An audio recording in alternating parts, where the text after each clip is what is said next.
அனைவருக்கும் வணக்கம். சற்று முன் கிடைத்த முக்கிய அறிவிப்பு என்ன சொல்கிறாங்கன்னா, குறிப்பாக 13 மாவட்டங்களில் இரவு 7 மணி வரை மழைக்கு வாய்ப்பு சொல்கிறாங்க.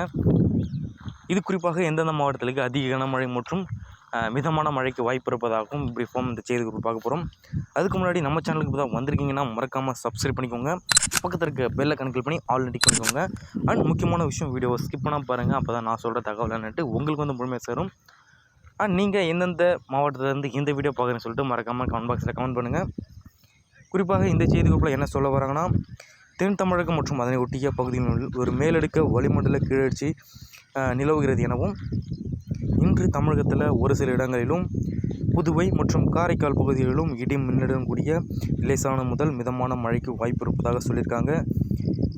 சென்னை வானிலை ஆய்வு மையம் இவ்வாறு இந்த குறிப்பில் சொல்லியிருக்காங்க. இந்த நிலையில் பார்த்தீங்கன்னா, தமிழகத்தில் இரவு 7 மணி வரை 13 மாவட்டங்களில் மழைக்கு வாய்ப்புள்ளது என சென்னை வானிலை ஆய்வு மையம் இந்த குறிப்பில் பிரீஃபாகவும் சொல்ல வராங்க. அது எந்தெந்த மாவட்டம் பிரீஃபாக பார்க்க போனீங்கன்னா, குறிப்பாக செங்கல்பட்டு, காஞ்சிபுரம், விழுப்புரம், அரியலூர், சென்னை, கடலூர், மயிலாடுதுறை, நாகை, ராணிப்பேட்டை, தஞ்சாவூர், திருவாரூர் மற்றும் திருவள்ளூர், திருவண்ணாமலை ஆகிய மாவட்டங்களில் லேசான முதல் மிதமான மழைக்கு வந்து வாய்ப்பு இருப்பதாக சொல்லியிருக்காங்க.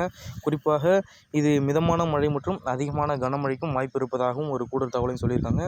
இது போன்ற இன்ஃபர்மேஷன் பற்றிய கூடுதல் தகவலை உடனுக்குடன் துல்லியமாக தெரிஞ்சுக்கணும் அப்படின்னு கீழே இருக்க ரெட் கலர் பட்டனை கிளிக் பண்ணி சப்ஸ்கிரைப் பண்ணிக்கோங்க.